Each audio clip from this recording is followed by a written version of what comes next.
Who's she? An AI. Or maybe one of them.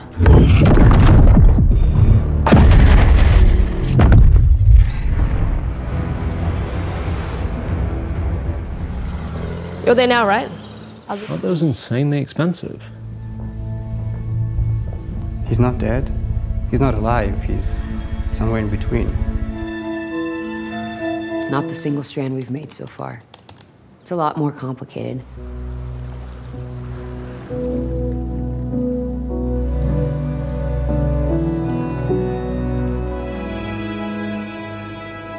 Halo semuanya, selamat datang kembali di channel Ruang Film, sebuah informasi untuk kalian penikmat konten spoiler. Oke, di video kali ini kita akan melanjutkan serial Three-Body Problem episode ke-7. Dan seperti biasa, bagi teman-teman yang belum nonton episode sebelumnya, link ada di deskripsi. Jadi tanpa berlama-lama, mari kita langsung masuk aja ke pembahasan filmnya. Di episode sebelumnya, Will tiba-tiba mendapat sebuah kejutan ketika Jack mewariskan sebagian besar hartanya kepada Will agar Will mendapatkan pengobatan terbaik. Namun sayangnya, kanker yang diderita Will sudah menggerogoti organ tubuhnya dan kemungkinan bisa sembuh sangatlah kecil. Menyadari hidupnya mungkin tidak akan lama lagi, Will memutuskan mendonasikan sebagian besar warisannya sebesar $19,5 juta pada lembaga amal Stars Our Destination. Sebagai gantinya, Will mendapat lisensi atau hak milik atas buah bintang bernama DX3906 yang memiliki jarak kurang lebih 400 tahun cahaya. Will kemudian menceritakannya pada Saul. Bintang tersebut sebenarnya bukan untuk dirinya sendiri, melainkan akan ia hadiahkan untuk Jean, seorang wanita yang sudah ia cintai sejak dulu. Meskipun hingga saat ini Jean belum tahu perasaannya. Hanya saja Will tuh tidak ingin memberitahu Jean kalau bintang itu adalah pemberian darinya. Lalu minta Saul berjanji untuk tetap merahasiakannya. Namun tak lama berselang, Will tiba-tiba jatuh pingsan kemudian dilarikan ke rumah sakit. Come when you can. Yeah, I will. Thanks, Saul. Esok harinya, Saul ngabarin Jean kalau Will tengah dirawat di rumah sakit lalu memintanya mampir kalau ada waktu. Someone came for you. Tak lama berselang, Jean menerima sebuah paket misterius yang tak lain adalah sertifikat bintang pemberian Will. Jean dan Raj pun bertanya-tanya, siapa orang yang memberikan hadiah semahal ini padanya? Satu-satunya orang yang punya uang sebanyak itu hanyalah Jack. Tapi sahabatnya itu udah meninggal jauh sebelum lembaga amal ini didirikan. For many years now, Dr. Demikov has been doing good work keeping things alive under extreme conditions. Kemudian, di salah satu laboratoriumnya, Wade memperlihatkan hasil uji coba tabung kriogenik pada seekor simpanse bernama Caesar kepada Jean, di mana Caesar mampu bertahan hidup setelah sekian lama dibekukan tanpa makan dan minum layaknya hibernasi. Jika tabung krio itu berhasil pada kera, maka seharusnya berfungsi juga pada manusia. Dan alat itulah yang akan mereka gunakan sebagai wadah, agar otak manusia yang dikirim tetap hidup selama perjalanan menuju armada Santi. Karena diperkirakan wahana pengintai dan armada alien Santi baru akan bertemu di tengah-tengah dalam waktu 200 tahun ke depan.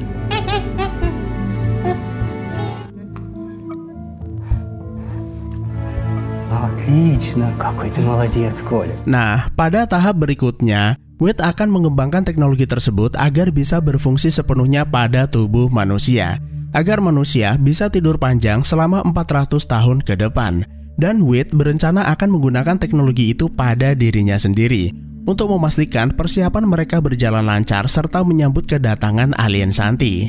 Tapi ya, mungkin Wade akan bangun setiap setahun sekali untuk sekedar ngecek-ngecek atau melihat perkembangan dunia.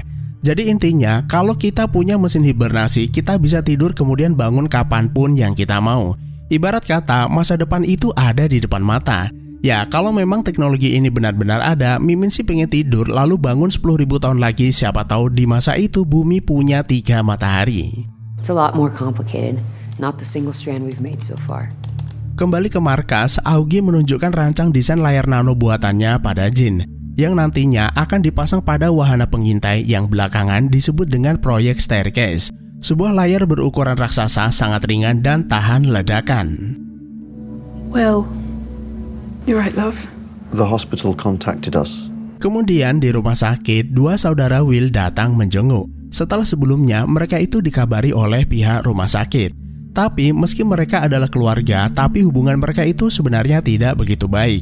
Mereka tinggal di negara yang berbeda dan sibuk karena alasan pekerjaan. Selain itu, di antara mereka, Will adalah yang paling pintar. Jadi Will bisa memiliki kehidupan yang lebih baik daripada saudaranya tersebut.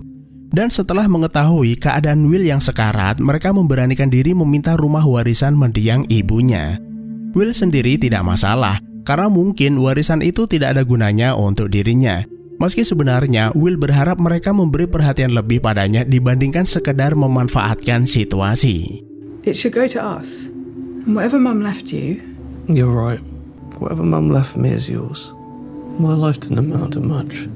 The heaviest payload it can carry is under 2 kilograms. Seperti yang sudah direncanakan sebelumnya, bobot wahana pengintai tidak boleh lebih berat dari 2 kg untuk mencapai kecepatan 1% cahaya. Jadi sangat tidak mungkin mereka itu mengirim manusia secara utuh, dan mereka akan mengirim otak manusia sebagai gantinya. Dengan harapan ketika wahana tersebut berpapasan dengan alien Shanti, mereka akan menangkapnya kemudian menghidupkan otak itu dengan teknologi mereka. Hanya itulah satu-satunya cara mereka bisa mendapat informasi tentang alien Shanti. Tapi yang jadi masalah, Wade hanya mampu mengumpulkan 300 bom saja dari 1000 bom yang mereka butuhkan. Jadi mau nggak mau, Jin harus menghitung ulang daya ledak bom agar tetap bisa mencapai kecepatan 1% cahaya. Selain itu, mereka harus mencari sukarelawan yang mau diambil otaknya untuk dikirim ke luar angkasa. Bukan otak biasa, melainkan otak dari seseorang yang memahami fisika, matematika, atau dengan kata lain punya tingkat kecerdasan tinggi. Tapi tentu saja, semua ilmuwan yang ada di ruangan tersebut tidak ada yang mau jadi sukarelawan. Lagi pula, Wade juga tidak akan mengizinkannya karena mereka sangat dibutuhkan. Namun akan jauh lebih mudah jika mereka bisa menemukan seseorang yang rela mati atau mungkin mati sia-sia atau seseorang itu ada di penghujung hidupnya. Dan sudah bisa ditebak bahwa orang yang dimaksud Wade adalah Will. Karena seperti yang kita tahu, Will adalah fisikawan cerdas dan kini ia sedang sekarat. Jadi secara teknis tidak ada yang dirugikan dalam hal ini. It's fucking barbaric. Mendengar usulannya tersebut, Jin dan Aogi menganggap Wade tidak berperasaan. Apalagi Shanti sudah pasti mendengar rencana mereka saat ini. Dan mereka tidak bisa memastikan Will berhasil dalam misi ini. Wade tentu saja tidak memaksa mereka menyetujuinya, melainkan akan membiarkan Will membuat keputusannya sendiri. Selain itu, meski Shanti bisa melihat dan mendengar rencana mereka, tapi Shanti tidak bisa membaca pikiran manusia. Yang pasti, Wade akan melakukan berbagai macam upaya untuk memastikan proyek ini berjalan semestinya. Perkataan Wade tersebut mengingatkan Aogi pada misi Panama, yang menunjukkan Wade bukanlah sosok yang menggunakan perasaan demi mencapai tujuannya. Dan hal tersebut membuat Aogi semakin yakin bahwa saat ini dirinya berada di tempat yang salah kemudian mengundurkan diri. I'm leaving. I wanted to tell you in person. I feel I owe you that. Esok paginya, Aogi memutuskan keluar dari pekerjaannya, serta membawa semua hak atas penelitian nanofiber. Meski kepala investornya itu mengancam akan menggugatnya jika Aogi melakukan hal tersebut. Tapi Aogi nggak peduli karena teknologi nanofiber seharusnya menjadi milik semua orang. Kemudian Aogi mengunggah semua data penting terkait riset nanofiber ke internet, sekaligus membocorkan panduan bagaimana cara melakukan rekayasa balik untuk menghindari pelanggaran hak cipta. I just did. Dan setelah itu, Aogi menjenguk Will untuk berpamitan namun tidak memberitahu kemana ia akan pergi. Tak lama berselang, giliran Jin menjenguk Will lalu minta agar Will menolak permintaan Wade. Lalu Will menyebut semua fenomena yang terjadi belakangan ini bagai di film fiksi ilmiah. Bahkan ia masih menyimpan dengan baik buku dongeng pemberian Jin, di mana kisah tersebut mirip dengan perjalanan hidupnya. Di sisi lain, Will merasa melaju dengan 1% kecepatan cahaya sepertinya menyenangkan. Jika memang teori tersebut bisa dilakukan, tidak salah jika Wenji pernah menyebut Jin adalah fisikawan terbaik di generasinya. Lantas, jika Will menolak misi itu, lalu siapa lagi kandidatnya? Karena salah satu syarat yang mungkin tidak dimiliki orang lain adalah sekarat. Selama ini, Will selalu mengagumi penelitian Jin. Will ingin seperti dirinya, tapi sayang tidak secerdas dirinya. Dan mungkin ini adalah kesempatan di mana mereka bisa bekerja sama, terlebih mempercayakan dirinya pada seseorang yang ia cintai selama ini. But I see you haven't got anyone, and I love you, and it's all right. What's the Great Escape? Sementara di rumahnya, Sukro memberitahu ayahnya kalau ia baru saja memulai bisnis baru, yaitu program migrasi ke luar angkasa. Dengan biaya menabung mulai dari 40 euro per bulannya. Bisa dipotong gaji atau dibayar langsung dan prinsipnya itu seperti tabungan pensiun. Dan untuk mendukung program tersebut, Sukro mempresentasikan bisnisnya pada seorang investor ternama, yang tak lain adalah kepala investor di mana Aoki bekerja. Dasi bertanya, bagaimana cara pergi keluar angkasa hanya dengan menabung 40 euro per bulan? Idenya itu memang luar biasa, tapi sepertinya Sukro kurang pandai dalam berhitung. Kalau diperhatikan, Dasi terlihat ingin dekat dengan anak laki-lakinya tersebut. Setelah sebelumnya, ia menangani kasus bunuh diri Vera dan menyebut Wenji adalah orang tua yang buruk.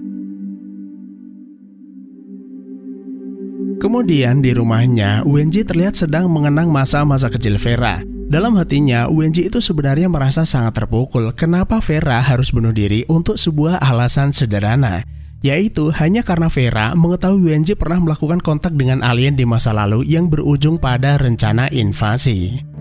It's Dr. Ye, but I need to speak with you. Vera knew what you did. Wenji kemudian menemui Saul untuk memberitahunya kebenaran tentang kematian Vera. Semua berawal ketika akselerator partikel menyajikan data acak secara berulang. Dari situlah ia mulai mempelajari data penelitian ibunya di masa lalu, sebelum akhirnya menemukan fakta mengejutkan tentang alien Santi. Meski Wenji sudah berusaha menutupinya, tapi pada akhirnya Vera mengetahui semuanya dan berujung pada rasa bersalah atas tindakan ibunya. Dahulu, Vera pernah bilang kalau Saul adalah salah satu murid terbaik, bisa dipercaya dan cukup dekat dengannya. Jadi setelah mengetahui kebenaran tersebut, Wenji berharap kematian Vera tidak lagi mengganggu pikirannya. One last thing. A formality. Kembali ke rumah sakit, Wade menyodorkan sejumlah berkas perjanjian pada Will jika dirinya setuju dengan proyek Staircase. Di antaranya, Will harus tetap setia pada manusia serta tidak membocorkan informasi yang bisa merugikan umat manusia. Karena besar kemungkinan ketika Will berpapasan dengan Santi nantinya, mereka akan menangkap otaknya kemudian meneliti pikirannya. Namun Will menolak mendedikasikan loyalitasnya pada manusia, karena mungkin saja alien Santi jauh lebih baik dari manusia. Jika ada yang lebih baik dari manusia, lantas untuk apa menyatakan kesetiaan? Lagi pula, Will bersedia menjalani misi ini karena menurut Jin, manusia itu masih pantas untuk diselamatkan. You're perfect for the Staircase project. Tanpa disangka, Wade malah setuju dengan perkataannya dan Will sangat cocok untuk misi ini. Hey! Why is he perfect for the project? Lalu Jin bertanya, kenapa Wade malah menyetujuinya sedangkan Will itu tidak mau disumpah. Wade menjawab apa menurutnya dirinya tidak waras, menyodorkan sebuah perjanjian lalu minta tanggung jawab pada sebuah otak manusia. Alasan kenapa Will cocok dengan misi ini karena perkataan Will tersebut justru akan semakin menarik perhatian Santi untuk menangkapnya. Dan seperti yang ia katakan sebelumnya, Santi tidak bisa membaca pikiran manusia. Bisa saja Will memberikan informasi yang salah. Jadi secara teknis mereka bisa mengabaikan resiko andai kata Will memang tidak berniat melindungi manusia. Sementara di tempat persembunyiannya, Sofon tiba-tiba menghubungi Tatiana setelah sekian lama mengabaikannya. Sebelumnya, Tatiana itu sempat putus asa setelah Sofon dengan sengaja membiarkan Mike hancur bersama kapalnya. Seakan mereka itu sudah tidak peduli lagi dengan manusia. Tapi ternyata Santi tidak berpikir demikian. Ia masih ingat jasa manusia, lalu menyebut Tatiana tetap bagian dari alien Santi dan mereka membutuhkan bantuannya. Lalu di bandara, ketika Wenji hendak naik pesawat tujuan Beijing, ia mendatangi anak buah Dasi yang ditugaskan mengawasinya. Hello? Wenji sendiri sebenarnya sudah tahu kalau ia dibuntuti pria tersebut sejak dibebaskan. Tapi hal tersebut tidak masalah. Bahkan Wenji sengaja pindah kursi bersebelahan dengannya, hitung-hitung buat teman ngobrol selama perjalanan. You have to consent to the procedure 5 times. Kembali ke rumah sakit, dokter memberi Will beberapa prosedur yang harus ditandatangani sebelum dilakukan operasi pengambilan otak. Sebelum itu, Saul kembali bertanya, apakah Will yakin menjalani misi ini? Karena selama perjalanan, otaknya akan dibekukan, tidak mati dan tidak hidup. Tidak ada yang bisa menjamin Will akan selamat di luar angkasa sana, karena wahana itu bisa saja tersesat atau mungkin menabrak sesuatu. Meskipun skenario terbaik dari misi ini sebenarnya adalah ketika alien Santi benar-benar menemukannya. Karena mungkin saja setelah mereka menangkapnya, Will bisa dibangkitkan dengan teknologi Santi, atau mungkin mengubahnya menjadi program, kemudian berkomunikasi dengan mereka layaknya ketika Sofon berkomunikasi dengan manusia di dunia virtual permainan. Namun hal tersebut juga memungkinkan mereka bisa mempelajari manusia lebih dalam, mencari tahu apa kelemahan manusia agar lebih mudah menguasai bumi, yang artinya misi ini nantinya akan memberi dua kemungkinan hasil, menguntungkan manusia atau justru malah sebaliknya. Tapi jika Will yakin dengan keputusannya, Saul ikhlas jika dirinya memang harus pergi. Will pun berterima kasih pada sahabatnya tersebut. Selama ini Will memang tidak punya banyak teman, tapi dengan adanya Saul dan yang lainnya, Will selalu merasa cukup. I have pancreatic cancer, spread all over, stage 4. You're not giving up on your own fucking life. It's for you. Wrong person went to go and see Jen.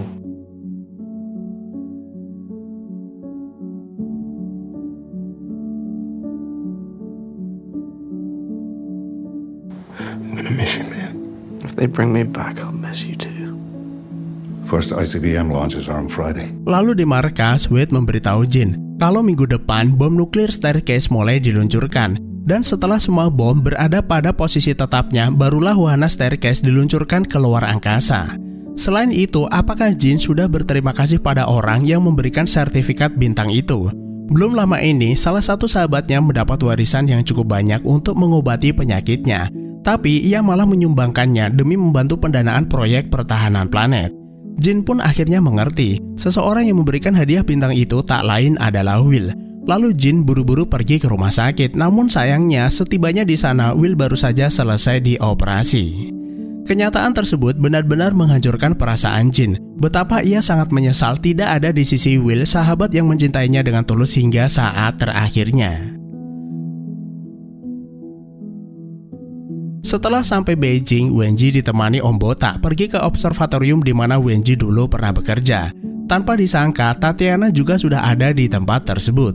Karena ia tahu tujuan Wenji pulang ke kampung halamannya adalah untuk melakukan bunuh diri. Setelah apa yang dilakukannya selama ini tidak sesuai harapannya. Tapi Tatiana minta agar Wenji membatalkan niatnya tersebut. Santi mungkin telah meninggalkan manusia, tapi tidak semua, dan berjanji akan memberi Wenji sesuatu yang lebih baik. Jika bukan karena Wenji, Santi mungkin tidak akan pernah tahu tentang bumi serta memberi harapan akan keberlangsungan peradaban mereka. Wenji pun bersyukur jika Santi tidak melupakannya. Namun Wenji merasa tugasnya sudah selesai dan ini adalah saat yang tepat untuk mengakhiri segalanya. Hal terakhir yang ingin ia lakukan adalah melihat senja terakhir di tempat ini, lalu minta Tatiana menemaninya. Mungkin setelah semua yang terjadi, kita akan melihat Wenji adalah sosok utama penyebab datangnya alien Santi. Namun perlu kita ingat kembali bahwa pada mulanya Wenji hanyalah seorang manusia biasa. Semua itu berubah ketika sang ayah dihukum karena tidak sejalan dengan revolusi kebudayaan yang terjadi saat itu. Dan setelah menjalani hari-hari yang sangat berat, Wenji akhirnya mendapat kesempatan menjalani kehidupan baru dengan menjadi seorang peneliti di sebuah observatorium. Sebelum akhirnya Wenji menyadari bahwa manusia tidak sendirian di alam semesta. Seiring berjalannya waktu, Wenji mulai melupakan kesedihannya. Namun di suatu ketika, amarah Wenji kembali meluap ketika salah satu orang yang menyiksa ayahnya menolak untuk meminta maaf, yang membuatnya berkesimpulan bahwa manusia tidak akan pernah berubah meski melakukan kesalahan berulang kali. Jika kita memposisikan diri kita sebagai Wenji, mungkin kita juga tidak bisa menahan amarah tersebut, muak terhadap kekejian penguasa serta ingin menghapus keberadaan mereka dari dunia. Atas dasar luka tersebut, Wenji akhirnya menghubungi alien Santi dan akan membantu mereka menaklukkan dunia. Dengan harapan kedatangan mereka akan membawa peradaban yang lebih baik bagi manusia. Wenji memang harus bertanggung jawab, tapi sebenarnya Wenji hanyalah korban keadaan dan siapapun bisa berbuat hal yang sama dan akhirnya film pun selesai. Terima kasih udah menonton, sehat selalu buat teman-teman dan sampai jumpa di episode selanjutnya.